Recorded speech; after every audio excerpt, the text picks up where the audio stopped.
चित्रकूट सहित पूरे बुंदेलखंड के किसानों के लिए धान की खेती में अजोला तकनीक एक नई उम्मीद बनकर सामने आई है। इससे न केवल उत्पादन बढ़ेगा बल्कि रासायनिक खाद और पानी की खपत भी कम होगी।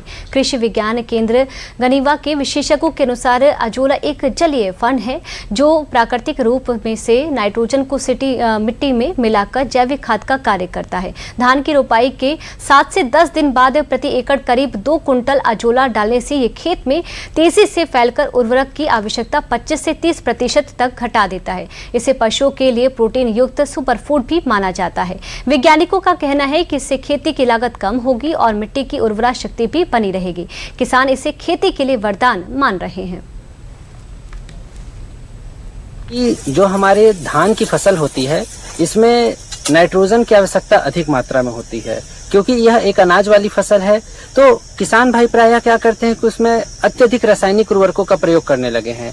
तो उसके लिए हम लोगों ने कुछ वैकल्पिक माध्यम है जिसमें हम रसायनों के अलावा हम प्राकृतिक संसाधनों या कुछ जैविक तरीकों का प्रयोग करेंगे और उससे हम खेत में उसी नाइट्रोजन के पोषक तत्वों की पूर्ति करेंगे। इसका एक बहुत अच्छा उदाहरण अगर हम देखें तो धान की खेत में जो अजोला होता है, जो वास्तव में एक जलीय फंड होता है, चूंकि धान एक ऐसी फसल होती है कि उसके खेतों में हम 2 से 2.5 सेंटीमीटर पानी बराबर बना रहता है। तो उसमें हम लोग क्या करते हैं, जो हमारा अजोला होता है लगभग 15 से 20 किलोग्राम अजोला हम प्रति एकड़ उस धान के खेत में डाल देते हैं।